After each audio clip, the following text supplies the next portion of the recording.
Assalamualaikum warahmatullahi wabarakatuh. Kembali lagi di channel Radio Horor. Untuk kisah kali ini ada sebuah kisah dari tulisannya Sayap Emas. Dan untuk kisah yang akan saya bawakan kali ini, sebuah kisah yang berjudul Sumpah Pocong.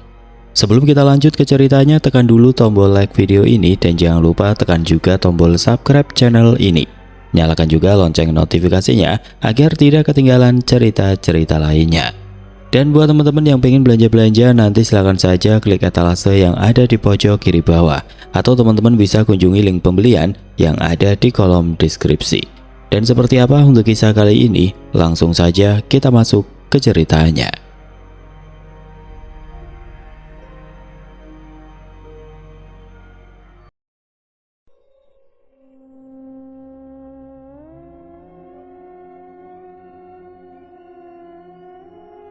Malam itu suasana di desa Semolowaru terasa lebih ramai dari biasanya. Beberapa warga sudah berkumpul di depan rumah Bu Jainab. Sementara itu Juragan Maulana dan Bu Rati, istrinya, duduk di kursi ruang tamu berhadapan dengan Bu Jainab dan Tika, putrinya. "Kamu jujur saja deh Tika, kamu kan yang mencuri kotak perhiasan milikku?" seru Bu Rati. Matanya menatap tajam ke arah Tika. "Demi Allah Bu, saya nggak pernah mencuri apapun di rumah ibu," jawab Tika sambil terisak. "Alah, gak usah bawa-bawa nama Allah. Orang miskin seperti kalian kan butuh uang. Apalagi kamu, cita-citamu kan pengen kuliah di kota." Bu Jainab, lebih baik minta Tika mengaku sekarang juga. Saya janji tidak akan membawa masalah ini ke jalur hukum, asalkan Tika mau mengaku dan mengembalikan perhiasan istri saya. Juragan Maulana mencoba menjadi penengah. Suasana rumah terlihat begitu hening. Bu Jainab menatap wajah putrinya yang terlihat ketakutan. Wanita parubaya itu meraih tangan Tika dan menggenggamnya dengan erat. Tubuh Tika gemetar, menahan rasa takut yang perlahan hadir dalam dirinya. "Maaf Juragan, saya percaya pada Tika. Saya yakin dia nggak mungkin mencuri perhiasan itu. Selama ini saya selalu mendidik dia dengan benar, sesuai dengan ajaran agama." "Halah, manusia munafik. Kau tutup keburukanmu dengan nama agama, sementara putrimu sudah menjadi pencuri di rumah kami," bentak Bu Rati. Wajah wanita itu penuh dengan kebencian. "Astagfirullahaladzim Bu, keluarga kami memang miskin, bahkan untuk makan saja kami kesulitan. Tapi ibu saya selalu mengajarkan tentang agama, tentang bagaimana cara menjalani hidup dengan ikhlas," Tika menjawab sambil terisak. "Sudah, lebih baik kita selesaikan masalah ini di balai desa, di hadapan para warga, biar mereka sendiri yang mengadili." Pandangan Juragan Maulana tertuju pada Santoso dan Sugeng, dua orang aparat keamanan yang ia minta untuk menemani ke rumah Bu Jainab. "Kalian bawa gadis ini ke balai desa, biar aku yang memanggil Pak Lurah." Dua pria itu langsung mengangguk patuh. Dengan gerakan cepat mereka segera menyeret Tika keluar dari dalam rumah. Beberapa warga sudah berdiri di depan rumah Bu Jainab. Pandangan mereka tertuju pada Tika yang sedang diarak keluar. Sementara di belakangnya Bu Jainab berjalan sambil menangis. "Gak nyangka ya, orang yang kelihatannya taat ibadah ternyata bisa jadi maling," seorang warga berbisik. "Iya, memang pantas dia diarak keliling kampung," wanita yang lain menjawab.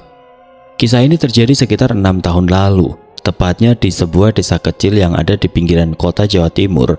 Pada masa yang sudah terlalu modern seperti saat ini, warga desa Semolowaru justru masih memegang kuat adat dan ajaran para leluhur mereka. Tika adalah seorang gadis remaja berusia 17 tahun. Setelah menyelesaikan pendidikannya di sekolah menengah atas, Tika memutuskan untuk menggantikan pekerjaan sang ibu sebagai buruh cuci di rumah Juragan Maulana. Tika yang saat itu bercita-cita melanjutkan pendidikannya sebagai seorang perawat, bertekad untuk mengumpulkan uang demi bisa menggapai cita-citanya. Di desa Semolowaru, Tika dikenal sebagai seorang gadis yang lugu dan paham akan agama. Sejak kepergian ayahnya beberapa tahun yang lalu, Bu Jainab, ibu Tika, berjuang sendiri untuk pendidikan putrinya. Berbagai pekerjaan sampingan ia kerjakan, salah satunya adalah dengan menjadi buruh cuci di rumah Juragan Maulana, seorang juragan teh terkaya di desa Semolowaru. Namun usia yang semakin tua membuat tubuh Bu Jainab semakin melemah. Hingga akhirnya Tika terpaksa harus mengubur cita-citanya dan menggantikan sang ibu dalam mencari nafkah. Tidak berapa lama mereka sudah duduk di balai desa. Pak Dimas, kepala desa, duduk di hadapan warga. Sementara di hadapannya Tika duduk dengan wajah menunduk. Air mata terus menetes dari kedua matanya. Pak Lurah, kalau dia nggak mau ngaku, lebih baik kita paksa gadis ini melakukan sumpah pocong. Suara teriakan terdengar dari barisan paling depan. Sumpah pocong, ulang Bu Jenab. Enggak, aku nggak setuju anakku menjalani sumpah pocong. Dia nggak bersalah, dia bukan maling. Tika mengangkat wajahnya, pandangannya tertuju pada kepala desa yang ada di hadapannya. Pak Lurah, saya berani bersumpah kalau saya tidak pernah mencuri perhiasan itu. Saya juga bersedia kalau memang kalian mau menggeledah rumah kami. Kalau kamu tidak mencuri, berani bersumpah atau enggak? Suara itu menggema lagi di balai desa Semolowaru, memantul di dinding kayu yang dipenuhi tatapan tajam. Dito berdiri di barisan depan warga. Dadanya dibusungkan, rahangnya mengeras seolah kebenaran berada sepenuhnya di pihaknya. Tika menelan ludah, tubuhnya kaku di tengah ruangan, kedua tangannya saling mencengkram hingga ruas jarinya memutih. Aku gak mencuri, ucapnya pelan, nyaris tenggelam oleh gumam orang-orang. Kalau gak mencuri, kenapa kamu takut melakukan sumpah pocong itu? Saut seseorang dari belakang. Sudahlah Tika, lebih baik kamu mengaku saja daripada sumpah pocong itu benar-benar harus kamu jalani. Timbal yang lain. Tika menggeleng cepat. Aku gak takut, dan aku juga gak bersalah. Aku bersedia disumpah pocong. Bu Jenab menerobos barisan warga, lututnya bergetar, nafasnya tersengal. Anakku tidak mencuri apapun. Tika cuma membantu aku bekerja. Dia tidak mungkin berbuat sejauh itu. Bu Jenab, kami hanya ingin kejujuran, kata seorang lelaki dengan nada datar. Kejujuran macam apa yang harus dibayar dengan sumpah kematian? Teriak Bu Jenab. Air matanya jatuh tanpa bisa dicegah. Dito tertawa pendek. Tidak ada yang memaksa. Kalau memang bersih, sumpah itu tidak akan membawa apa-apa. Tika menatap pemuda itu. Kenapa kamu yang paling keras menuduhku? Dito menyalangkan tangan. Karena aku gak mau desa ini dipenuhi pencuri. Juragan Maulana melangkah maju. Cukup, kita dengarkan usulan Dito. Desa punya aturan, nama baik keluarga saya dipertaruhkan. Bu Jenab berlutut di depan Tika, memeluk kaki putrinya. Jangan nak, jangan dengarkan mereka, ibu mohon. Ibu, kalau aku tidak melakukan apa-apa, Allah tahu. Jangan ucapkan itu, rata Bu Jenab. Ibu gak sanggup. Warga mulai gelisah, ada yang mengangguk setuju, ada yang saling pandang dengan raut ragu, namun tidak satupun melangkah mundur. Lampu neon putih di langit balai desa berkedip, cahayanya goyah, lalu kembali terang, menciptakan bayangan-bayangan panjang yang bergerak di lantai papan. Keputusan harus diambil sekarang, ujar Juragan Maulana, atau perkara ini tidak akan selesai. Tika menarik nafas panjang, dadanya terasa sesak, seolah udara enggan masuk. Baik, katanya akhirnya, aku akan bersumpah. Bu Jenab menjerit. Tidak Tika, ibu rela dituduh, ibu rela dipenjara, asal kamu selamat. Tika berlutut di hadapan ibunya. Kalau aku mundur, mereka tidak akan berhenti, ibu akan terus dihina. Biarlah, jawab Bu Jenab sambil memeluk kepala Tika. Ibu sudah biasa mendengar hinaan mereka. Dito berdehem. Sudah cukup dramanya. Beberapa warga menyiapkan kain kafan. Saat kain itu dibentangkan, hawa dingin menyusup, membuat bulu kuduk berdiri. Tika berbaring di atas kain kafan itu. Tubuhnya digulung perlahan menyerupai sosok pocong. Kain putih menyentuh kulitnya, dingin dan berat, seolah membawa beban yang bukan miliknya. Apa kamu siap? Tanya seorang warga. Tika mengangguk tipis. Aku siap. Bu Jenab memegang tubuh putrinya yang kini sudah dibalut kain kafan. Lihat ibu, jangan lihat yang lain. Ibu jangan menangis, kalau ibu kuat, aku juga kuat. Lampu neon putih kembali berkedip, angin dingin melintas, beberapa warga bergidik, namun tidak ada yang menghentikan proses itu. Ucapkan sumpahmu, kata Juragan Maulana. Tika memejamkan mata, suaranya keluar bergetar namun jelas. Demi Allah yang maha mengetahui, aku bersumpah tidak pernah mengambil perhiasan Bu Rati. Jika aku berbohong, aku siap menerima balasannya. Ruangan mendadak hening, tidak ada gumam, tidak ada komentar, hanya nafas yang tertahan dan detak jantung yang terasa di telinga masing-masing. Bu Jainab memeluk tubuh Tika, merasakan dingin kain kafan yang belum dilepas. "Sudah," ujar Dito singkat. "Sekarang kita lihat nanti." Tika membuka mata, pandangannya berkunang, kepala terasa ringan. Ia menoleh pada ibunya. "Ibu, aku mau pulang." Bu Jainab mengangguk cepat. Kita pulang sekarang." Saat mereka melangkah keluar balai desa, angin kembali menyentuh wajah Tika. Lebih dingin dari sebelumnya. Ia berhenti sejenak, menoleh ke dalam ruangan. Tatapan warga masih tertuju padanya, sebagian lega, sebagian kosong. Dito tersenyum tipis, senyum yang membuat dada Tika terasa nyeri tanpa sebab jelas. "Ibu, kenapa rasanya aku tidak akan lama?" Bu Jainab menggenggam tangannya lebih erat. "Jangan bicara begitu, ibu di sini." Namun di balik genggaman itu, Bu Jainab merasakan sesuatu yang tidak sanggup ia jelaskan. Seolah kain kafan itu tidak benar-benar dilepas, seolah sumpah yang baru saja diucapkan masih menggantung di udara. Pagi turun begitu cepat. Bu Jainab yang baru saja selesai memasak di dapur langsung berjalan ke arah kamar Tika, putrinya. Tok tok tok. Bu Jainab mengetuk pintu kamar Tika dengan pelan. Tidak ada jawaban, tidak ada tanggapan apapun dari Tika. Kamar itu terasa begitu senyap, seperti tidak berpenghuni. "Tika," panggil Bu Jainab sambil mendorong pintu kamar yang ternyata tidak terkunci. "Kamu sudah bangun, Nak?" Tubuh Tika terbaring kaku di atas ranjang bambu. Kain kafan putih melilit lehernya, terikat rapat, meninggalkan bekas cekungan yang membuat nafas Bu Jainab terhenti seketika. Wajah gadis itu pucat. Bibirnya kebiruan, matanya terpejam rapat seperti menahan sesuatu yang berat. Tidak. Bu Jainab mendekat tertatih. "Tika, bangun, ibu mohon." Bu Jainab memeluk tubuh putrinya yang terasa begitu dingin. Tidak ada gerak, tidak ada jawaban. Tangis Bu Jainab pecah, mengguncang ruang sempit itu. "Kenapa kau tinggalkan ibu, Nak?" Teriakannya memancing warga berdatangan. Pintu rumah terbuka lebar, suara langkah memenuhi halaman. "Ada apa?" tanya salah satu warga yang baru saja masuk ke dalam rumah. "Ya Allah!" Warga yang lain menutup mulutnya dengan tangan. "Itu Tika." Seorang tetangga mendekat memeriksa denyut nadi Tika, lalu menggeleng pelan. "Innalillahi wa inna ilaihi roji'un." Bu Jainab menjerit, suaranya pecah, tangannya gemetar memeluk jasad putrinya lebih erat. "Dia nggak bersalah, dia sudah bersumpah." Kabar kematian Tika menyebar cepat. Desa Semolowaru gempar. Orang-orang yang semalam berdiri di balai desa kini berdiri dengan wajah pucat. Tidak ada lagi teriakan, tidak ada tuduhan. Yang tersisa hanya rasa takut yang merambat pelan. "Ini akibat sumpah itu," kata seorang warga dengan suara bergetar. "Berarti apa yang dituduhkan Juragan Maulana benar? Tika adalah orang yang sudah mencuri perhiasan Bu Rati," saut yang lain.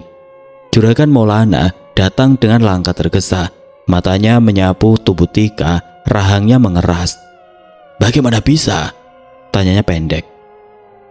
"Anakku mati karena kalian," jawab Bu Jainab parau tanpa menoleh. "Karena sumpah yang kalian paksa." Bu Rati berdiri di belakang suaminya. Wajahnya tampak tenang, namun jemarinya bergetar. "Ini akibat perbuatan putrimu sendiri. Kematian Tika menunjukkan jika dirinya bersalah dan mencuri perhiasanku." "Mencuri?" Bu Jainab menoleh tajam. "Kau puas sekarang? Apa kau puas sudah membuat putriku meninggal seperti ini?" Bu Rati terdiam, tatapannya menghindar. Di antara kerumunan, Dito berdiri kaku, wajahnya pucat, keringat membasahi pelipisnya. "Ini tidak masuk akal," gumamnya. "Semalam dia baik-baik saja." Seorang warga menatapnya curiga. "Kau yang menyuruh sumpah itu?" Dito menelan ludah. "Aku hanya ingin kebenaran." Jenazah Tika dimakamkan sore itu, tidak ada isak ramai, hanya doa singkat dan tanah yang dirapikan. Bu Jainab berdiri paling dekat, menatap gundukan dengan mata kosong. "Kau anak baik, Tika. Ibu percaya bukan kamu pelaku pencurian itu, Nak." Malam turun dengan begitu cepat dan desa mulai sunyi. Bu Rati duduk di kamar. Ia mencoba menenangkan diri, menuang air minum, lalu duduk kembali. Hanya perasaan. Suara hentakan terdengar dari arah luar kamar. Perlahan teratur mendekat. "Siapa?" tanyanya, suaranya sedikit meninggi. Tidak ada jawaban, langkah itu berhenti tepat di depan pintu. "Pak!" Pintu tetap tertutup. Bu Rati berdiri, mendekat dengan hati-hati. "Jangan main-main. Aku lelah, jadi nggak mau bercanda." Hentakan itu terdengar lagi, kini lebih dekat, seolah berputar di sekelilingnya. Nafas Bu Rati tersengal. "Pak!" Tidak ada siapapun, namun hawa dingin menyentuh tengkuknya, membuat tubuhnya merinding. "Tidak mungkin," katanya sambil memeluk dirinya sendiri. Bu Rati kembali ke ranjang, mencoba berbaring, matanya terpejam, namun hentakan itu kembali terdengar, disertai panggilan pelan yang membuat dadanya sesak. "Bu Rati." Bu Rati membuka mata. "Siapa itu?" Di sudut kamar, sebuah bayangan putih berdiri diam, sosoknya tegak, kainnya menjuntai, kepalanya sedikit miring, tidak bergerak, hanya menatap. Bu Rati menjerit, "Pergi, ini bukan salahku." Bayangan itu tetap di tempatnya, suasana hening menyelimuti ruangan, hanya jantung Bu Rati yang berdegup keras. "Aku tidak bermaksud membunuhmu," katanya terbata. "Aku hanya ingin kau diam." Bayangan itu menghilang perlahan, meninggalkan udara yang terasa berat. Bu Rati terduduk lemas, air mata mengalir tanpa suara. "Kau kenapa, Bu?" tanya juragan Maulana yang baru saja pulang dan masuk ke dalam kamar. Bu Rati langsung memeluk erat tubuh suaminya, suara isak tangis terdengar semakin kencang. Dia datang, Pak." Suara Bu Rati terdengar gugup. "Dia siapa, Bu?" "Tika. Tadi aku lihat Tika di sana. Dia menyerupai pocong." Juragan Maulana menoleh ke arah sudut kamar. Tempat itu kosong, tidak ada sosok apapun di sana. "Sudah, Bu, kamu hanya kepikiran. Sekarang kita istirahat ya, udah malam." Juragan Maulana melepaskan pelukannya. Semakin hari kondisi Bu Rati semakin memprihatinkan. Ia sering mengalami mimpi buruk, bahkan beberapa kali Bu Rati terdengar berteriak ketakutan. Tubuhnya yang semula berisi kini mulai terlihat kurus, matanya cekung seperti orang yang kurang tidur. "Aku perhatikan akhir-akhir ini kamu kayak kurang sehat, Bu. Apa kamu sakit?" tanya juragan Maulana saat mereka menikmati sarapan pagi itu. "Enggak, Pak," jawab Bu Rati. "Aku enggak kuat lagi, Pak." Suara Bu Rati pecah saat ia duduk di salah satu kursi. Tangannya gemetar memegang lehernya sendiri. Juragan Maulana duduk di hadapannya dengan wajah tegang. "Kenapa lagi? Sejak kejadian itu kamu tidak pernah benar-benar tenang." Bu Rati mengangkat wajahnya. "Gimana aku bisa tenang, Pak? Kalau setiap aku terbangun ada bekas ini." Bu Rati menarik kerah bajunya sedikit. Di lehernya tampak garis merah kebiruan, jelas seperti bekas lilitan. "Itu hanya iritasi," jawab juragan Maulana cepat. Meski matanya tidak bisa berbohong. "Coba kamu lepas dulu kalung yang pakai itu. Pasti nanti bekas itu hilang dengan sendirinya." "Kalung ini sudah aku pakai hampir 10 tahun sejak kita menikah hari itu. Jadi gak masuk akal kalau iritasi itu hadir setelah bertahun-tahun." Juragan Maulana terdiam. Ia berpaling lalu bangkit dari kursi. Juragan Maulana berjalan menuju kamar. Ia segera membuka lemari. Saat pintunya dibuka, tubuhnya kaku. "Bu, Ibu!" Juragan Maulana berteriak memanggil Bu Rati. "Ada apa sih, Pak? Pagi-pagi udah teriak-teriak kayak begitu?" jawab Bu Rati yang sudah berdiri di ambang pintu kamar. "Kenapa kamu simpan ini?" Suaranya berat. Di dalam lemari terlipat rapi kain kafan putih bersih, dingin, seakan baru saja dicuci. Bu Rati berjalan mendekat ke arah lemari, pandangannya terpaku. "Aku gak pernah lihat kain itu selama ini. Aku bahkan gak punya kain seperti itu." Juragan Maulana menutup lemari dengan keras. "Cukup, jangan bicara lagi. Aku akan memanggil orang pintar kalau perlu." Tanpa menunggu jawaban, Juragan Maulana segera meninggalkan rumah. Langkahnya terlihat tergesa-gesa, sementara Bu Rati hanya bisa memandang punggung suaminya yang berjalan semakin menjauh. Sejak kematian Tika pagi itu, tidak hanya Bu Rati yang sering mendapatkan teror dari arwah Tika, sosok pocong itu juga beberapa kali menampakkan diri pada Dito, bahkan masuk ke dalam mimpi pria itu. Malam itu Dito seperti berada di sebuah gubuk tua yang sudah reot. Beberapa dinding bambunya terlihat berlubang karena dimakan usia. Dito terbaring di tanah, tubuhnya dibungkus kain putih menyerupai pocong. Lepaskan aku," teriak Dito menggema di seluruh gubuk yang terlihat sepi. Tidak ada siapapun di dalam gubuk itu selain Dito. Dito tiba-tiba terbangun sambil berteriak. "Jangan!" jeritnya sambil duduk tegak. Keringat mengalir di wajahnya, dadanya naik turun cepat. Kenapa selalu mimpi yang sama? Setiap kali terbangun, rasa sesak itu tetap tinggal. 1 bulan berlalu, kondisi Bu Rati semakin melemah. Beberapa kali Juragan Maulana memeriksakan kondisi istrinya ke rumah sakit. Namun semua dokter menyatakan jika tidak ada penyakit apapun di tubuh Bu Rati. Sampai suatu pagi Bu Rati tidak sanggup bangun dari ranjang. Tubuhnya lemah, kepalanya berat. "Pak, sebenarnya aku ini sakit apa? Kenapa aku nggak sembuh-sembuh ya, Pak?" "Kamu yang sabar ya, Bu. Aku janji akan melakukan segala cara agar kamu bisa secepatnya sembuh." Juragan Maulana mengusap rambut istrinya dengan lembut.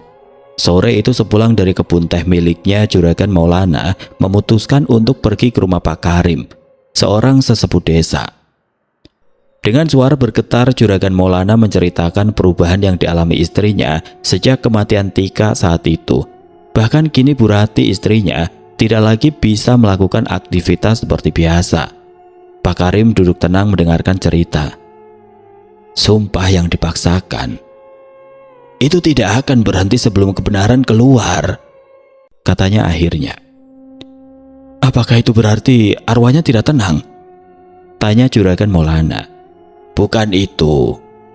Yang tidak tenang adalah hati orang yang bersalah," jawab sang sesepuh. "Maksud Bapak apa?" tanya Juragan Maulana dengan penasaran. Pak Karim tersenyum tipis. Ia lalu bangkit dari tempat duduknya dan berjalan ke arah rak yang ada di sudut ruangan. "Silakan taburkan garam ini di seluruh rumah, termasuk kamar. Hal ini memang tidak bisa mengusir atau memusnahkan makhluk itu, tapi paling tidak dia bisa membuat istrimu jauh lebih tenang." Pak Karim terdiam beberapa saat. "Teror itu tidak akan berhenti sebelum kebenaran terbuka." Juragan Maulana terdiam. Ia seperti mencerna setiap kata-kata yang keluar dari mulut Pak Karim. "Kebenaran? Bukankah kebenaran ada di pihak kami, Pak?"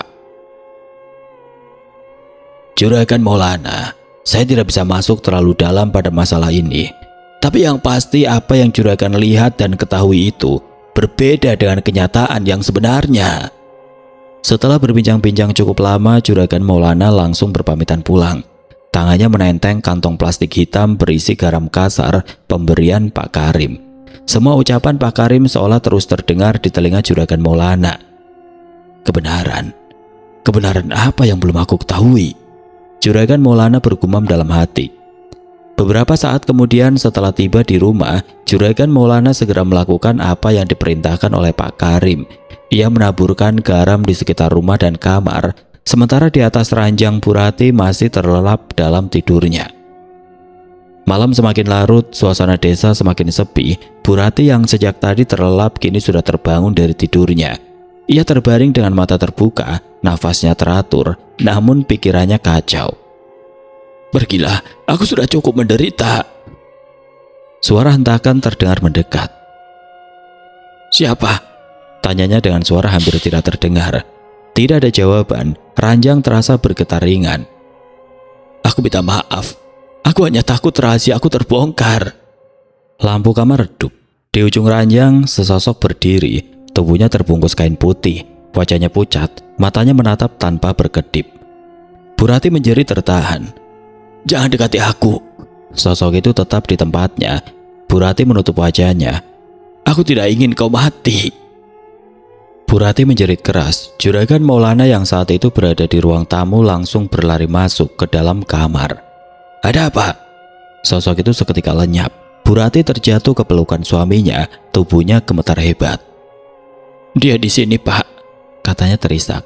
"Dia berdiri di ujung kamar." Juragan Maulana menatap kosong ke arah tempat yang ditunjuk. Tidak ada apa-apa selain meja kecil dan lampu tidur yang menyala redup. Juragan Maulana meraih kursi kecil dan meletakkannya di depan Bu Rati. "Sebenarnya ada apa, Bu? Kenapa kamu jadi seperti ini?" "Aku gak sanggup lagi menyimpannya, Pak." Suara Bu Rati meledak di dalam kamar. Tubuhnya terguncang hebat, tangannya mencengkram dada sendiri. Nafasnya terputus-putus. Juragan Maulana menatap wajah istrinya dengan tatapan iba. Wanita yang selama ini selalu terlihat ceria, kini seperti sosok yang berbeda di hadapan Juragan Maulana. "Bu, sebenarnya rahasia apa yang kamu sembunyikan dariku? Bicaralah pelan-pelan," tanya Juragan Maulana dengan tegas. Aku takut. Kalau aku diam, dia datang. Kalau aku tutup mulut, leherku terasa dicekik." Bu Rati menggeleng keras. Juragan Maulana mendekat. "Siapa yang datang?" Bu Rati tertawa pendek, tawa yang terdengar patah. "Siapa lagi kalau bukan Tika?" Nama itu jatuh seperti palu. Juragan Maulana menarik kursi lebih dekat ke arah istrinya. "Cukup, aku sudah mendengar banyak hal. Sekarang aku ingin kamu bicara kebenaran yang selama ini kamu sembunyikan dariku," kata Juragan Maulana. Bu Rati menutup wajahnya, bahunya naik turun. "Perhiasan itu sebenarnya tidak pernah hilang, Pak." Juragan Maulana terdiam. "Apa maksudmu?" "Aku yang memberikannya," jawab Bu Rati dengan suara gemetar. "Aku memberikannya pada Dito untuk modal usaha." Suasana seketika hening. Juragan Maulana bangkit perlahan. "Kamu bilang apa?" "Aku memberikannya dengan tanganku sendiri. Tidak ada pencurian, tidak ada kehilangan. Semua aku lakukan agar Dito bisa memiliki usaha yang sukses sepertimu." Wajah Juragan Maulana mengeras. "Lalu kenapa kamu menuduh Tika?" "Karena dia tahu." "Apa yang dia tahu?" "Dia melihat aku dan Dito," jawab Bu Rati nyaris tanpa suara. "Di gudang belakang dia memergoki kami saat kami sedang bermesraan." Juragan Maulana menampar meja. "Jadi selama ini kamu berkhianat?" "Aku hilaf. Aku panik. Tika menatapku seperti orang yang jijik. Aku takut dia bicara." "Kau menghancurkan hidup seorang anak. Kau menyeretnya ke balai desa." Suara Juragan Maulana bergetar. "Aku tidak berniat membunuhnya. Aku hanya ingin dia diam. Aku pikir sumpah itu hanya gertakan," teriak Bu Rati. "Kau tahu sumpah itu apa artinya?" Juragan Maulana menunjuk wajah istrinya. "Kau membiarkan warga menghakiminya." Pintu rumah terbuka. Beberapa warga yang mendengar keributan berdiri di ambang. "Ada apa, Pak?" tanya seorang lelaki. Juragan Maulana menoleh tajam. "Masuk, dengarkan baik-baik." Bu Rati terduduk lemas. "Aku salah. Aku yang berbohong," katanya pada warga. "Apa maksudmu?" tanya seorang ibu dengan wajah pucat. "Perhiasan itu aku berikan pada Dito. Tika tidak mencuri apapun." Suara gumam memenuhi ruangan. "Jadi selama ini kita menuduh orang tidak bersalah." Bu Rati menangis keras. "Sumpah itu aku biarkan terjadi karena aku takut rahasia aku terbongkar." Seorang warga menutup mulutnya. "Astaga." "Panggil Dito," perintah Juragan Maulana. "Sekarang." Tidak lama Dito datang dengan langkah ragu. "Ada apa, Pak?" Bu Rati menunjuknya. "Katakan pada mereka." Dito menunduk. "Aku tidak berniat begini." "Katakan," bentak Juragan Maulana. Dito menghela nafas. "Perhiasan itu memang diberikan Bu Rati padaku. Tika melihat kami." "Kau yang menyuruh sumpah itu?" "Tunggu," seru salah seorang warga. "Kalau bukan Tika yang mencuri perhiasan itu, lalu kenapa dia bisa meninggal?" Pandangan semua orang langsung tertuju pada Dito, seperti meminta agar pria itu segera memberikan jawaban atas kebenaran kematian Tika. Dengan suara bergetar, Dito mengatakan jika dirinya lah yang sudah membunuh Tika. Menurut Dito, keesokan pagi setelah Tika melakukan sumpah pocong, Dito dan Bu Rati bertemu di rumah Juragan Maulana sesaat setelah pria itu berangkat ke kebun. Dalam pertemuan itu, Bu Rati meminta Dito untuk membunuh Tika dengan menggunakan potongan kain putih dari salah satu selimut milik Bu Rati. Saat itulah Bu Rati juga menjanjikan sejumlah uang kepada Dito setelah ia berhasil membunuh Tika. Dito yang kala itu membutuhkan banyak uang untuk melunasi utang-utangnya menerima pekerjaan tersebut. "Dasar kau pembunuh!" Dito mundur ketakutan. Aku minta maaf, aku hilaf." "Hilaf? Kau menjerumuskan seorang anak dan kau sudah berselingkuh dengan istriku, lalu sekarang kau bilang hilaf?" ujar Juragan Maulana dingin. Dito tidak menjawab, wajahnya menunduk. Ia tahu seberapa kuat dirinya membela, akan tetap salah di hadapan warga. Niat Dito yang hanya ingin menjadikan Bu Rati sebagai ATM berjalan untuk menopang dan membayar hutang-hutangnya, kini justru menjadi bumerang baginya. Lebih baik kita arak mereka keliling kampung. Seperti apa yang sudah mereka lakukan pada Tika? Seorang pria berteriak dari arah kerumunan warga. Jangan, aku mohon jangan lakukan ini pada kami. Bu Rati terisak. Ia memeluk lengan suaminya dengan erat. Pak, aku mohon jangan biarkan mereka mengarahku. Tanpa menunggu perintah, warga langsung menarik tangan Dito dan Bu Rati keluar dari rumah Juragan Maulana. Namun keadaan itu segera berhenti saat kepala desa tiba di rumah itu. Mau apa kalian? Bentak kepala desa, matanya menatap satu persatu wajah yang ada di hadapannya. Lepaskan tangan kalian. Tapi Pak, mereka sudah. Lepaskan. Bentak kepala desa yang akhirnya membuat warga melepaskan Bu Rati dan Dito. Kalian sampai kapan mau terus main hakim sendiri? Tapi mereka sudah melakukan fitnah, perselingkuhan, dan pembunuhan terhadap Tika, Pak Lurah. Kesalahan mereka tidak bisa dimaafkan lagi. Salah seorang warga berteriak. Aku tahu, tapi negara ini adalah negara yang memiliki hukum. Seharusnya kalian serahkan mereka pada pihak yang berwajib, bukan main hakim sendiri. Kalian mau masuk penjara hanya karena membunuh mereka? Tanya kepala desa, suaranya terdengar tegas dan berwibawa. Suasana seketika hening. Tidak ada yang berani menjawab ucapan kepala desa. Semua wajah menunduk patuh. Tidak berapa lama suara sirine mobil polisi terdengar di kejauhan. Warga mengangkat wajahnya, menoleh ke arah suara. Saya sudah melapor ke polisi. Mereka akan mempertanggungjawabkan perbuatannya di kantor polisi. Tidak lama kemudian dua polisi turun dari dalam mobil yang baru saja terparkir di halaman rumah Juragan Maulana. Kami mendapat laporan tentang kasus pembunuhan, pencemaran nama baik dan perselingkuhan. Apa benar? Tanya salah satunya. Juragan Maulana berdiri tegak. Benar Pak, istri saya mengaku melakukan fitnah, pembunuhan, dan perselingkuhan dengan laki-laki ini. Juragan Maulana menunjuk wajah Dito. Salah satu polisi menoleh ke arah Bu Rati. Bu, apa benar yang dikatakan bapak ini? Bu Rati mengangguk lemah. Benar Pak, saya siap bertanggung jawab. Polisi menoleh pada Dito dan Bu Rati. Kalau begitu silakan kalian ikut kami ke kantor polisi. Dito mencoba membantah. Ini semua tekanan. Diam, kamu akan menjelaskannya di kantor, kata polisi. Warga membuka jalan, Bu Rati berjalan tertati menoleh ke sekeliling. Aku minta maaf, katanya pada Bu Jainab yang berdiri di antara warga. Bu Jainab menatapnya tanpa suara, matanya basah, namun wajahnya tenang. Anakku sudah pergi, kau terlambat. Lebih baik sekarang jalani saja hukumanmu. Bu Rati menunduk. Aku tahu. Saat polisi membawa mereka keluar, angin bertiup pelan di halaman rumah Juragan Maulana. Warga terdiam, tidak ada yang berani berbicara. Di dekat pintu, selai kain kafan putih terlihat bergerak perlahan di atas tanah halaman, meluncur tanpa sentuhan, meninggalkan jejak dingin yang membuat semua orang terpaku. Kenapa ruangan ini selalu terasa sempit buatku? Suara Bu Rati terdengar parau saat ia duduk di bangku besi ruang tahanan.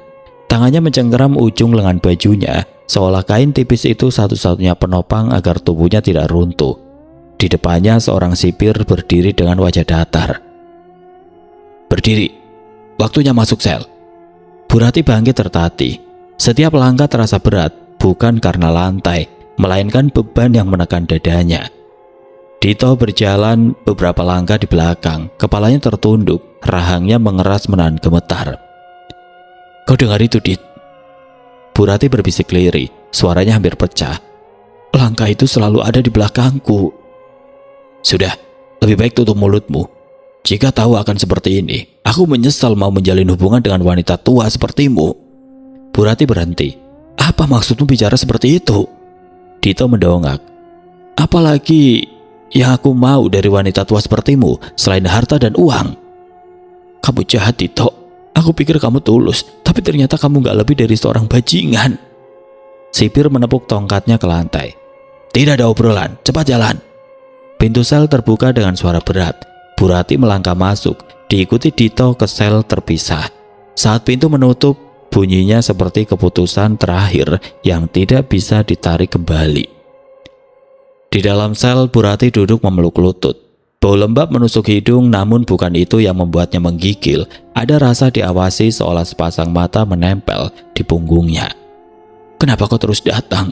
katanya pelan, menatap dinding kosong. "Aku sudah mengaku, aku sudah dihukum." Tidak ada jawaban, hanya keheningan yang terasa menekan telinga. Bu Rati menutup mata. "Tika, aku minta ampun. Tolong jangan sakiti aku, lepaskan aku." Seketika udara terasa berat. Bu Rati membuka mata. Di sudut sel ada bayangan berdiri. Tubuhnya terbungkus kain putih, wajahnya pucat, lehernya tampak membiru. "Jangan tatap aku begitu." Bu Rati merintih. "Aku sudah bayar kesalahanku. Aku sudah mempertanggungjawabkan semuanya." Bayangan itu mendekat ke arah Bu Rati tanpa suara, seperti melayang di atas tanah. Bu Rati menjerit, "Pergi, aku sudah hancur." Teriakan itu mengundang sipir. "Diam!" bentaknya dari luar. "Kalau ribut lagi, kau akan diisolasi." Bayangan itu seketika lenyap. Bu Rati terengah, punggungnya menempel dinding. Air mata mengalir tanpa suara. Di sel lain, Dito duduk menekuk tubuh, tangannya gemetar, keringat dingin mengalir di pelipis. Ia memejamkan mata, mencoba mengusir ingatan. Namun justru wajah Tika muncul jelas. "Kenapa kau menatapku begitu? Aku hanya disuruh." Suara langkah terdengar mendekat. Dito membuka mata, tapi suasana tahanan kosong. Tidak ada siapa-siapa selain dirinya sendiri. "Tidak mungkin, aku tidak gila." Dito berdiri mundur hingga punggungnya menyentuh jeruji, nafasnya memburu. "Jangan mendekat, aku sudah dihukum." Sesuatu terasa melilit lehernya. Dito mencengkeram udara, matanya melotot. "Tolong, tolong." Tidak ada jawaban. Lilitan itu menekan, membuat dadanya sesak. Perlahan tali itu mengangkat tubuh Dito dan terikat sendiri di langit penjara. Dalam sekejap tubuh Dito langsung terkulai lemah. Lidahnya menjulur tanpa sadar, kedua matanya masih terbuka lebar, tapi nyawanya sudah tidak tertolong lagi. Beberapa jam kemudian teriakan terdengar dari ujung koridor.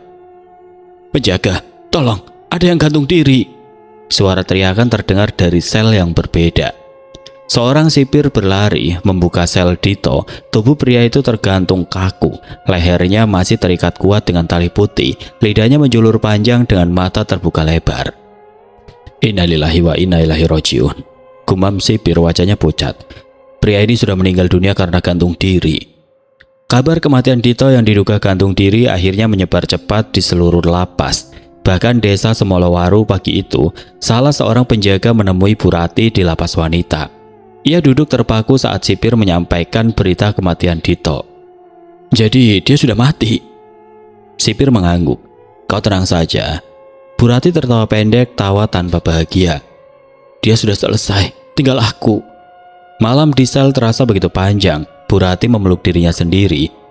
"Kau puas? Sekarang kau ambil dia." Bayangan itu muncul lagi, berdiri tepat di depan jeruji. Wajahnya dekat, nafasnya dingin. "Belum." Suara itu terdengar jelas di kepala Bu Rati. Bu Rati menjerit memukul jeruji. "Aku mohon." Hari-hari berlalu, Bu Rati terus berteriak di selnya, menyebut nama Tika tanpa henti. Tubuhnya merosot, matanya kosong. Setiap kali terlelap, bayangan itu datang, berdiri di ujung ruang sempit. "Apalagi yang kamu mau?" tanyanya dengan suara habis. Bayangan itu menunjuk ke lehernya sendiri. Bu Rati menggeleng keras. "Tidak, aku tidak sanggup." Teriakan demi teriakan membuat sipir kewalahan. Tidak ada yang bisa menghentikannya. Sampai akhirnya polisi terpaksa mengirim Bu Rati ke rumah sakit jiwa. Menurut hasil pemeriksaan, Bu Rati mengalami depresi yang sangat berat, yang akhirnya membuatnya kehilangan akal sehat serta berhalusinasi. Di pemakaman desa, Bu Jainab berdiri di depan pusara Tika. Tangannya membawa bunga dan air doa. "Kamu yang tenang di sana, Nak," katanya lirih. "Semua sudah terungkap. Dan mereka sudah mendapatkan balasan atas kejahatan yang mereka lakukan padamu selama ini." Bu Jainab menaburkan bunga ke pusara Tika. Aroma wangi bunga seketika tercium saat angin berembus pelan. Suasana siang itu terasa hening. Bu Jainab menatap nisan sederhana putrinya. "Ibu yakin kau pasti sudah bahagia di sana karena keadilan sudah berhasil kamu dapatkan." Sejak hari itu, Bu Jainab mulai belajar mengikhlaskan kepergian Tika, putrinya. Wanita parubaya itu kembali melanjutkan kehidupan barunya seorang diri. Sementara itu Juragan Maulana yang merasa bersalah atas tindakan yang ia lakukan kepada Tika, kini kembali memperkerjakan Bu Jainab di rumahnya. Di rumah sakit jiwa, suara teriakan terus terdengar dari ruang perawatan Bu Rati.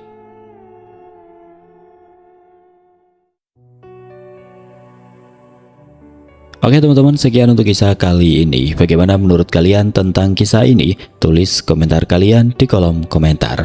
Dan buat teman-teman yang baru bergabung, jangan lupa untuk like, komen, share, serta subscribe channel ini. Dan nantikan kisah-kisah horor berikutnya tetap di channel Radio Horor. Wassalamualaikum warahmatullahi wabarakatuh.